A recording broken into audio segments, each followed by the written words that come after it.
Dear students, मैं हर्ष गुप्ता एक बार फिर आप सबका अपने यूट्यूब चैनल एनएच क्लासेस में स्वागत करता हूं। आज की क्लास में हम लोग रेशियो से रिलेटेड क्वेश्चंस को डिस्कस करेंगे। यानी आज शुरू होगा आपका रेशियो का टॉपिक। रेशियो एंड प्रोपोर्शन, यहाँ पे एक टर्म आता है प्रोपोर्शन का, जो आपके कॉम्पिटिटिव एग्जाम में पूछा जाता है। आपके बुक्स में नहीं है, लेकिन फिर भी मैं इसको समझाऊंगा, इसलिए क्योंकि ये एंट्रेंस एग्जाम में बहुत ही मस्ट है। आपके क्वेश्चन अगर आ गए तो आपको फिर वो करना पड़ेंगे। तो चलिए देखते हैं रेशियो क्या होता है, प्रोपोर्शन क्या होता है। फर्स्ट है आपका रेशियो। रेशियो आप ये समझिए कि कोई भी दो नंबर्स, दो आपके कोई भी क्वांटिटीज हो, दो मेजरमेंट्स हो किसी भी क्वांटिटीज के, उनका आप कंपैरिजन जब करोगे तो वो रेशियो के थ्रू ही होते हैं, और रेशियो को हमेशा फ्रैक्शन में लिखा जाता है। ठीक है, सबसे पहले आप देखिए कि रेशियो का साइन क्या होता है। ये है आपका रेशियो का साइन, टू डॉट्स होते हैं। जैसे अगर हमें एक नंबर है आपका ए और एक नंबर है आपका बी, दोनों अल्फाबेट ही है। अब हमें इनका कंपैरिजन करना, तो यहाँ लिखेंगे हम ए रेशियो बी। दूसरा, अगर हमें इसको और अच्छे से लिखना है तो हम इसको लिख सकते हैं जैसी हमें नीड होगी, ए अपॉन बी। इन दोनों में कोई भी डिफरेंस नहीं है। आप ए अपॉन बी लिख दो, ए रेशियो बी लिख दो। जब आपसे रेशियो पूछा जाए तो इस तरीके से लिखना है, सॉल्व करने के लिए आप इस तरीके से लिखिए। और एक रेशियो को सबसे बेटर एक्सप्रेस कर सकता है तो आपका उसका लोएस्ट टर्म, आप उसको फ्रैक्शन में लिखिए, उसका लोएस्ट टर्म निकालिए, देन आप उसको रेशियो में लिखिए। ये सबसे बेटर होता है आपका रेशियो का एक्सप्रेस करने का तरीका, कि किस तरीके से आप उसको डिफाइन कर रहे हो। ठीक है ना, तो इस तरीके से होता है आपका रेशियो का। अब प्रोपोर्शन की बात कर लेते हैं। जब कोई भी दो रेशियो आपस में सेम हो, यानी इक्वल होने चाहिए एक दूसरे के, तो आपका बनता है प्रोपोर्शन। ठीक है, ध्यान रखिएगा, ये आपका प्रोपोर्शन है और ये आपका रेशियो है। ये है रेशियो आपका। प्रोपोर्शन के केस में क्या होता है, आप लिखोगे इसको ए अपॉन बी, जैसा कि मैंने आपको यहाँ बताया हुआ है। इसको लिख सकते हो सी अपॉन डी। यहाँ से एक टर्म यूज होता है जो आपका बहुत ही मतलब आपको समझ में आएगा यहाँ पे, और फिर आपको क्वेश्चंस में भी वो यूज हो सकता है। क्रॉस मल्टीप्लाई करेंगे, इक्वल बीच में लगा, ट्राई मल्टीप्लाई करेंगे, यानी A into B equal to B into C. ये आपका एक वो निकल के आया है, इससे क्वेश्चन सॉल्व होते हैं, आपको क्वेश्चन में मिलेंगे। ठीक है, अब चलिए देखते हैं जो ए रेशियो बी है, इसको प्रोपोर्शन में कैसे लिखते हैं। जैसे कि आपका रेशियो का एक सिंबल था टू डॉट्स, ऐसे ही आपके 4 डॉट्स सिंबल होते हैं प्रोपोर्शन की। और चीजें लिखी कैसे जाती हैं, अगर कोई चीज प्रोपोर्शन में, यानी A ratio B is proportional C ratio D. ये है आपके प्रोपोर्शनल को लिखने का तरीका, यानी जब दो इक्वल हो तो किस तरीके से लिखा जाएगा। और जो मैंने आपको ये टर्म लिखवाया है वो इसी तरीके से यूज होगा। आपको क्वेश्चन को जिस तरीके से देगा उसमें आपको इस तरीके से उसको फॉलो कराना पड़ेगा। कोई एक वैल्यू पूछेगा, इसमें से कोई एक मिसिंग वैल्यू कर देगा आपको, उस मिसिंग वैल्यू की आपको वैल्यू पुट कर मतलब फाइंड करनी होगी, तो इसी तरीके से करेंगे। सेकेंड थिंग, आपको जो इनवर्स प्रोपोर्शनल होता है, अगर आपसे पूछा जाए इनवर्स रेशियो, सॉरी प्रोपोर्शनल मैं भूल गया था, तो उसमें आपको कुछ नहीं करना है। इनवर्स मतलब मैंने आपको बताया था मल्टीप्लिकेटिव इनवर्स में भी, कि आपको जस्ट ऊपर नीचे करना है। यानी ए रेशियो बी है तो आपका बी रेशियो ए हो जाएगा। ठीक है, इस चीज़ का आप लोग अच्छे से ध्यान रखना। ये हुए आपके समझाने वाली चीज़ें जो इस टॉपिक में मुझे समझानी थी। अब बढ़ते हैं हम उन चीज़ों की तरफ, क्वेश्चंस की तरफ। ये चीज़ अच्छे से समझ ली, ये चीज़ आप लोग ध्यान रखना, इसको मैं क्वेश्चन में अप्लाई करूंगा तो आप लोग देखिएगा। चलिए क्वेश्चन करते हैं। हाँ, एक चीज़ मैं और बता दूं कि रेशियो हमेशा निकलेगा, जो भी क्वांटिटीज होंगी, जो भी आपके मेजरमेंट्स होंगे, जो भी आपके नंबर्स होंगे, वो एक ही यूनिट्स में होने चाहिए। यानी अगर आपका, चलिए क्वेश्चन नंबर 1 स्टार्ट कर लेते हैं। एग्जाम्पल देते हैं 80 सेंटीमीटर 2 मीटर। मैंने जो यूनिट्स की अभी आपको बात बताई है वो क्या बताई है, वो इसीलिए ये बता के रखे हैं। ये सेंटीमीटर में दिया हुआ है, ये मीटर में दिया हुआ है। यहाँ आप मिस्टेक कर जाओगे और ये आपकी गलती होगी, क्योंकि आप इसको क्या करोगे, तुरंत आप लिखोगे 80, दूसरा रेशियो आपका 2 है, बस इसको सॉल्व कर दोगे और आंसर आ जाएगा। ये गलत है।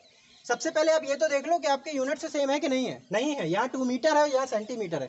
पहले हम 2 मीटर को सेंटीमीटर में कन्वर्ट करेंगे। यानी हमें मालूम है 1 मीटर इक्वल होता है 100 सेंटीमीटर, तो 2 मीटर इक्वल क्या हो जाएगा, 2 मल्टीप्लाई 100, यानी कि 200 सेंटीमीटर।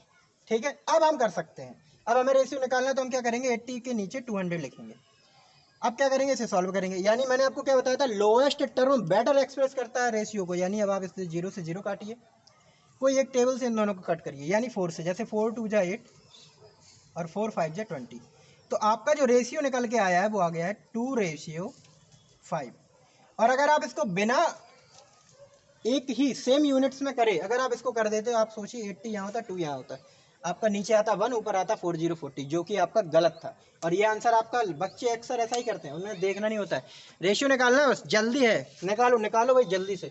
80 और 2 लिखा है और बस तुरंत कर दिया, 80/2 काटो जल्दी से, 40 आ गया, लो आंसर हो गया, 40:1 आंसर आ गया। ऐसा नहीं करना, और आप लोग इस चीज़ का ध्यान रखना, खास तौर से जब आप एंट्रेंस एग्जाम दो, वहाँ पे बहुत ऐसे ऑप्शन भी आपको रखे मिलेंगे 40:1, आपका बिल्कुल सही बैठ रहा है एकदम, ठीक मारो और यहाँ सर्कल भरो, गलत हो जाएगा, ध्यान रखना। जब तक सेम यूनिट नहीं होती हैं तब तक आप किसी भी चीज़ को नहीं कर सकते हो। नंबर्स दिए जा रहे हैं तो दोनों नंबर्स ही होने चाहिए, अगर अल्फ़ाबेट दिए जा रहे हैं तो दोनों अल्फ़ाबेट होने चाहिए, मेजरमेंट्स अगर दिए जा रहे हैं तो दोनों मेजरमेंट्स की जो यूनिट्स हैं वो एकदम सेम ही होनी चाहिए, तभी आप रेशियो निकालोगे।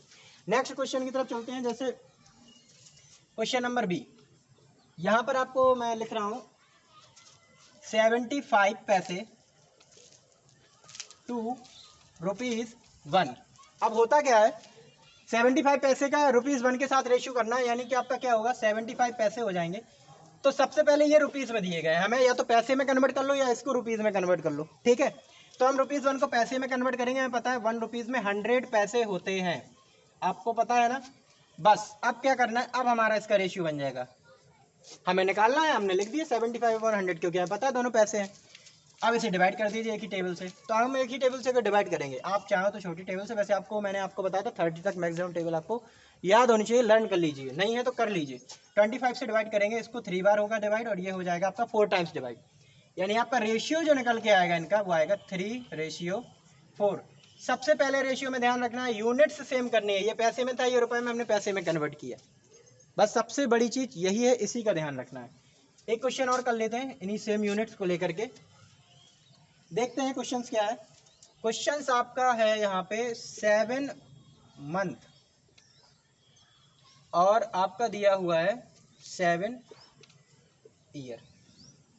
ये क्वेश्चन वर्ड प्रॉब्लम में था, मैंने यहाँ पर बता दिया क्योंकि वहाँ पर भी आप ऐसे ही करते। 7 मंथ को तो मैंने लिख लिया, ईयर बड़ी टर्म है, अगर आपको पता है तो 1 ईयर में आपको मालूम होगा 12 मंथ होते हैं, ठीक है। अब 7 ईयर का आप निकाल लीजिए, 7 × 12 हो जाएंगे, और 12 का मल्टीप्लाई 7 में करना आपको आता ही होगा, 84, तो यहाँ आप 84 लिख दोगे, ठीक है।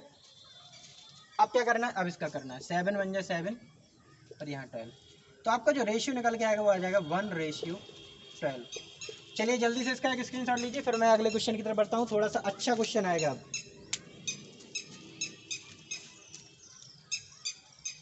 ठीक है। ये चीज़ें मैं लिखे रहने दे रहा हूँ क्योंकि इनकी ज़रूरत पड़ेगी, और आपको अभी प्रोपोर्शन का मैं क्वेश्चन दूंगा तो आपको वहाँ पर ये चीज़ें देखनी पड़ेंगी कि किस तरीके से करना है, क्या करना है।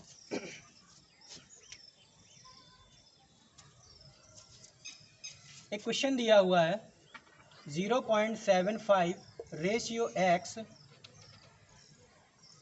प्रोपोर्शनल का साइन लगा हुआ है, और फिर आपका दिया हुआ है 5:8।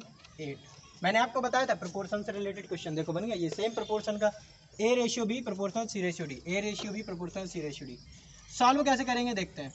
आपको ये ध्यान है AD BC, और अच्छे से देख लीजिए, हम आपको बता दें एक्सटीरियर जो टर्म होते हैं उनका मल्टीप्लाई अलग होता है, इंटीरियर का अलग होता है, और दोनों को इक्वल कर दो, बात वही है, A का मल्टीप्लाई D में करो, इक्वल में रख दो B और C, ABCD, A और D का मल्टीप्लाई, B और C का मल्टीप्लाई, और दोनों को इक्वल कर दो, आपका x की वैल्यू फाइंड आउट हो जाएगी। 0.75 × 8 इक्वल x × 5, मल्टीप्लाई करिए, 8 5 = 40, 8 7 = 56, 56 में 4 ऐड करेंगे आप 60 हो जाएगा, 2 डिजिट पहले पॉइंट है, यहाँ पॉइंट लग जाएगा, यानी अब J0 का कोई काम नहीं है, ठीक है। अब क्या होगा, x इक्वल आपको वैल्यू निकालनी है, 2 डिजिट पहले पॉइंट था, ठीक है। अब आप क्या करेंगे 6/5, ये आपका आ गया आंसर।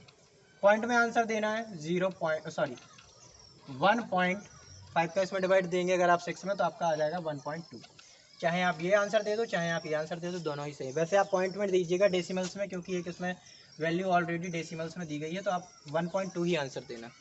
तो ये इस तरीके से लगता है आपका प्रोपोर्शन का क्वेश्चन है, इसी टाइप के क्वेश्चन आपके प्रोपोर्शन से आते हैं, और कोई तरीका नहीं होता, ठीक है।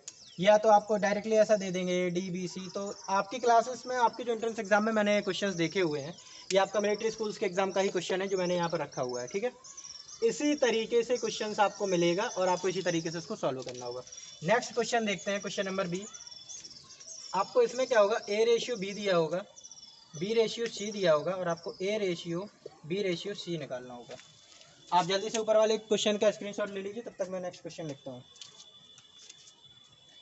2/3, 4/5, ठीक है। आपको करना क्या है, जब ABC बोला जाए तो सबसे पहले आप लिखो दोनों के रेशियो को, 2/3 और इसके नीचे लिख लो B/C दिया है ना, तो ये A है, ये B है और ये C है। B के नीचे B का लिख दिया, नेक्स्ट वाला 4 और C के नीचे 5। करते क्या है, ये जो यहाँ लिखा रहता है वही इधर लिख देते हैं और यहाँ ये जो लिखा रहता है वो यहाँ लिख देते हैं, बस। अब आप करना शुरू कर दो मल्टीप्लाई और लिखना शुरू कर दो। 4 2 जा 8, 4 3 जा 12, 5 3 जा 15। ये निकल आया आपका A/B/C और ये हो गया आपका आंसर। इस तरीके से करते हैं हम A/B/C वाले क्वेश्चन। तो चलिए रेशियो के क्वेश्चंस में फिलहाल इतना ही रखते हैं। ये आपके नॉर्मल क्वेश्चंस हैं, वर्ड प्रॉब्लम के क्वेश्चंस मैं आपको नेक्स्ट क्लास में करवाऊंगा। तब तक आप ऐसे क्वेश्चंस जो भी आपको मिले आप उनकी स्टडी करिए अच्छे से, और जो आपको नहीं आते हैं क्वेश्चंस उन्हें आप मेरे कमेंट बॉक्स में लिख के बताइए या मेरे व्हाट्सएप ग्रुप की लिंक जो मैं डिस्क्रिप्शन में दे के रखता हूँ उस पर सेंड करिए, मैं आपकी उस प्रॉब्लम को सॉल्व करूँगा। तो ठीक है, मिलते हैं नेक्स्ट क्लास में, तब तक इसको अच्छे से स्टडी करिए, ठीक है। Thanks for watching this video, bye bye.